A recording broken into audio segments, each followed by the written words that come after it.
কোন পর্যায়ে এসে বেগুন গাছগুলো রিপ্লান্ট করতে হয়, একটি পাত্র থেকে অন্য আরেকটি পাত্রে নিতে হয় বা নেয়ার প্রয়োজন আছে কিনা, আজকের ভিডিওর বিষয়বস্তুতে তাই থাকছে। সাথে থাকছে বেগুন গাছের অজস্র যত্ন, বেশ কিছু টিপস, ঘরোয়া ট্রিক্স। হ্যালো এভরিওয়ান, আসসালামু আলাইকুম। কেমন আছেন আপনারা সবাই? আলহামদুলিল্লাহ, আমি অনেক ভালো আছি আপনাদের দোয়ায়, এবং আমি আশা রাখছি আপনারাও সবাই ভালো আছেন। ওয়েদার আজকে ভীষণ ভালো, আমার কনজারভেটরিতে দারুণ রোদ উঠেছে। আর আজকের ভিডিওর যে বিষয়বস্তু থাকছে তা হচ্ছে বেগুন গাছ আমরা কখন রিপ্লান্ট করব, এক জায়গা থেকে আরেক জায়গায় স্থানান্তর করব, অথবা আমাদেরকে স্থানান্তর করার প্রয়োজন আছে কিনা। তো এই বিষয়গুলো নিয়ে আমি আপনাদের সাথে ডিসকাস করব, এবং আমরা এই পর্যায়ে এসে বেগুন গাছে কী খাবার দিতে পারি, কী যত্নের প্রয়োজন, এবং কতদিন পর পর সেই যত্নটি দিলে বেগুন গাছের সফলতা অনেক বেশি আসে। তো চলুন, আমার যে বেশ কিছু বেগুন গাছ আছে তার আমরা কিছুটা ওভারভিউ দিয়ে আসি। এই হচ্ছে আমার বেগুন গাছ, যা হচ্ছে মল্লিকা হাজারিকা। আপনারা অনেকেই জানেন এবছর আমি মল্লিকা হাজারিকা লাগাচ্ছি। যারা আগের ভিডিওগুলো দেখেননি প্লিজ একবার দেখে আসবেন, যে আমার বেগুন গাছের বেশ কয়েকটি ভিডিও অলরেডি আমার চ্যানেলে আছে এবছরের 2023-এর। এই যে বেগুন গাছগুলো দেখতে পাচ্ছেন, যার একটি আপডেট আমি আপনাদের সাথে শেয়ার করেছিলাম যখন বেগুন গাছের বয়স ছিল 12 দিন, আর আজকে পুরোপুরি বেগুন গাছের বয়স 16 দিন হয়েছে। তো 12 দিন আমার এই গাছগুলো ছিল এই যে ছোট ছোট ট্রে দেখতে পাচ্ছেন, এই ট্রেতে, এই যে দেখুন। আর এই ট্রের যে ডিপ যে গভীরত্ব খুবই ছোট, খুবই পাতলা, তাই বেগুন গাছের যে শিকড় তা খুব বেশি ধরছিল না। গাছগুলো বেড়েও বাড়ছিল না, যদিও 16 দিনে বেগুন গাছ আলহামদুলিল্লাহ অনেক বেশি বেড়েছে।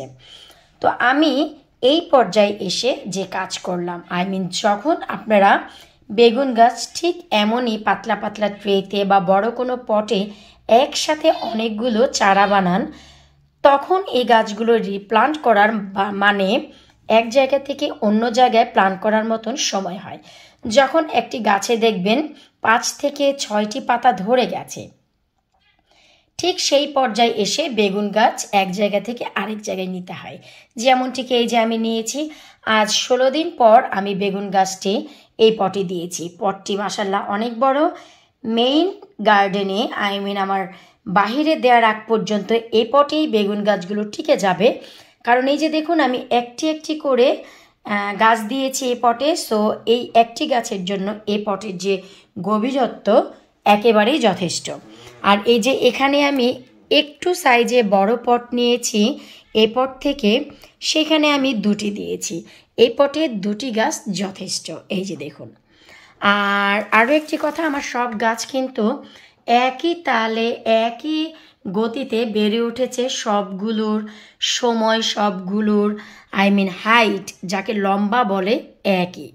কিন্তু রে ভাই, এই যে দেখুন ম্যাজিক বল, এই যে 2টি গাছ, এই 2টি গাছ কিন্তু একটু ছোট। তার কারণ কি, একই সাথে বীজ লাগানো, একই সাথে সব কিছু করা। এই 2টি গাছকে আমার আমেনা বুড়ি 5 বার মাটি থেকে টেনে তুলেছে, আমি 5 বারই মাটিতে দিয়েছি, তাই এই গাছটি বেড়েও বাড়েনি। তো এখন আমি জানি না যে গাছটি বাঁচবে কি না। যেহেতু সবগুলো গাছ আমি অন্য পটে ট্রান্সফার করেছি, এই যে ছোট্ট 2টি ট্রে থেকে, ভাবলাম এ 2টিও আমি ট্রান্সফার করি, হয়তো বা বেঁচে যাবে।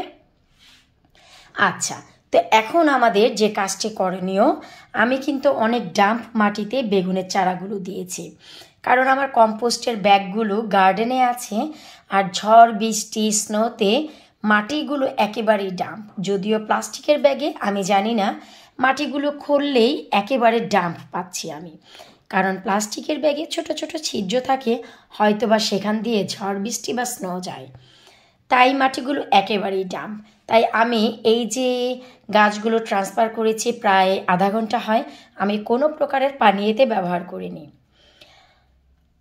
আর এই গাছে আমি খাদ্য আজকে প্রথম দেব শুকনো জৈব সার, কারণ এই ভেজা মাটিতে এখন যদি শুকনো জৈব সার দেওয়া হয় খুব দারুণভাবে শিকড় শুষে নিতে পারবে। তাই এই পর্যায়ে আমাকে তরল যে সার তা ব্যবহার করা যাবে না। আর শুকনো জৈব সার কীভাবে বানাতে হয়, কি পরিমাণ ব্যবহার করতে হয় তার ডিটেলস ভিডিও আমার চ্যানেলে আছে। আমি আমার ঘরে বানানো সার ব্যবহার করব। আমি একবার কিন্তু এইখানে জৈব সার ব্যবহার করেছিলাম তরল, আজ আমি ব্যবহার করব শুকনোটি। ডিমের খোসা, চা পাতা আর কফি দিয়ে বানানো যে সার সেটি আমি ব্যবহার করব। আর এখন যে যত্ন, এই যে আমার গাছগুলো, বেগুন গাছের মাথায় মাথায় পাতায় পাতায় দেখতে পাচ্ছেন একটু কফি কালার, এগুলো কিন্তু কফি নয়, এগুলো হচ্ছে সিনামন পাউডার, দারুচিনির পাউডার। এই যে যখন ট্রেতে গাছগুলো ছিল অনেক পরিমাণে পিঁপড়া এসেছিল। কারণ হচ্ছে যেহেতু ঠান্ডায় আমরা কনজারভেটরির জানালা বন্ধ রাখি, তাই পিঁপড়া আসে, আর মাটির ডাম্প থাকলে পিঁপড়া চলে আসে। এটা একেবারে অবভিয়াস, এটা অবাক হওয়ার কিছুই নেই, এটা হয়ে যায়। কিন্তু পিঁপড়া সিনামনের যে গন্ধ, দারুচিনির গন্ধ একেবারেই সহ্য করতে পারে না। তাই এই যে দেখুন, আমি সিনামন দেওয়ার কারণে আমার কোনো পটেই কিন্তু কোনো পিঁপড়া নেই। তো এভাবেই আপনাদের বেগুন গাছকে যত্ন দিতে হবে। আর মরিচ গাছ, বেগুন আর মরিচ গাছ এই দুটি গাছের সাথে পিঁপড়া এবং পোকা খুবই অতপ্রতভাবে জড়িত। আর হ্যাঁ, যদি আপনারা বাগ কিলার স্প্রে করেন তবে কিন্তু পোকাগুলো একেবারেই মরে যাবে। আমি এই যে ছোট ছোট ট্রে থেকে এইখানে দিয়েছি, তার আরও কিছু কারণ আছে। একটু লক্ষ্য করলে আপনারা দেখতে পাবেন বেগুন গাছে কিন্তু অলমোস্ট অনেক পোকা চলে এসেছে। এই যে দেখুন, এখন যদি নিম অয়েলে স্প্রে করা হয় সব মরে যাবে। আর আপনারা যারা প্রিভিয়াস আমার ভিডিও দেখেছেন বা রানিং দেখছেন তারা সবাই জানেন আমি ঘরে কখনো স্প্রে করি না, কারণ অন্যান্য জায়গায় বা ফার্নিচারে বা ঘরের আনাচে কানাচে এগুলো থেকে যায়, এতে করে একটি ব্যাড স্মেল তৈরি হয়। আমি এটা মোটেও পছন্দ করি না। তাছাড়া কোথায় নিম অয়েল বা আমাদের বাগ কিলার স্প্রে করব, কোথায় পড়বে, বাচ্চা কাচ্চা হাত দিবে, কখন মুখে হাত দিবে, ইটস রিয়েলি ডেঞ্জারাস। তো আমাদের যে কাজটি আমি করি, আমি একটু যখন বড় হয় গাছগুলো, আমি এগুলোকে ওয়াটার স্প্রে করি, যাকে বলা হয় ওয়াটার শাওয়ার। আমাদের হোস পাইপ দিয়ে আমি একে শাওয়ার করিয়ে দিই, এতে করে পোকাগুলো সব ধুয়ে যায়। এই পর্যায়ে আমি করতে পারবো না, কারণ গাছগুলো আমি আজকেই দিয়েছি, শিকড় কিন্তু মাটি এখনও আঁকড়ে ধরেনি।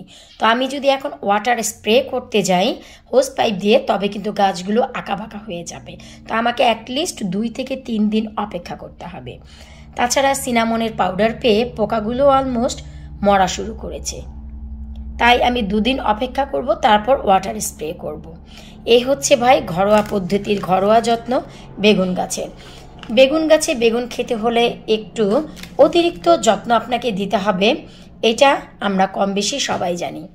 এটি খুবই যত্ন এবং সেন্সিটিভ গাছ, লাউ গাছের মতনই বেগুন গাছ। অনেকেই মনে করেন বীজ ফেলে রাখলেই গাছ হবে, ফল ধরবে, এটা একেবারেই ভুল ধারণা, এটা কখনোই সত্যি নয়। আমাদের কখনোই গাছ থেকে এমনি এমনি ফল আসবে না যত্ন না দিলে। এটি ভাই বাংলাদেশ নয় যে তাপ পেলেই হয়ে যাবে। কনজারভেটরিতে অনেক তাপ পাচ্ছে, আবার রাত হলেই কিন্তু ঠান্ডা চলে আসছে। তাই অ্যাটমসফিয়ার ঠিক রাখার জন্য ঘরে বাহিরে তাপমাত্রা একেবারে ঠিক না হওয়া পর্যন্ত আমাদের গাছের একটু বাড়তি যত্ন দিতে হয়, এই আর কি। আশা রাখছি আমার এই 16 দিনে বানানো বেগুন গাছ দেখে আপনাদের এতটুকু ভালো লাগবে। প্লিজ ভিডিওটি সবার সাথে শেয়ার করবেন।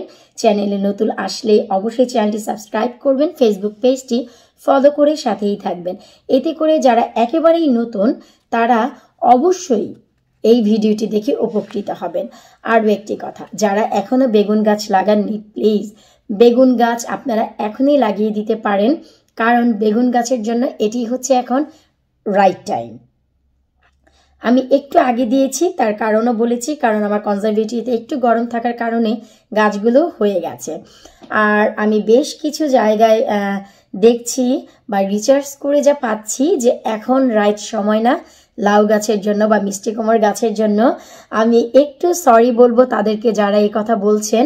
আসলে যদি তাপমাত্রা বহাল থাকে 20 থেকে 25 ডিগ্রি তাপমাত্রা যদি ঘরে থাকে, আপনারা লাউ বা মিষ্টি কুমড়া গাছ এখনই বানাতে পারেন। তার জন্য এপ্রিল মে পর্যন্ত অপেক্ষা করার কোনো প্রয়োজন নেই। তবে হ্যাঁ, যারা এই কথাগুলো বলছে তারা নিশ্চয়ই তাদের এক্সপিরিয়েন্স থেকেই বলছে। তো আপনারা এই সময় এবং সেই সময় দুটিই মেনটেন করুন, যেটাতে সফলতা পান, আপনাদের গার্ডেন সবুজে ভরে যায়। এটাই হচ্ছে আমাদের চাওয়া পাওয়া। বিদায় নিচ্ছি আজকের মতো সবুজের সাথে। আল্লাহ হাফেজ।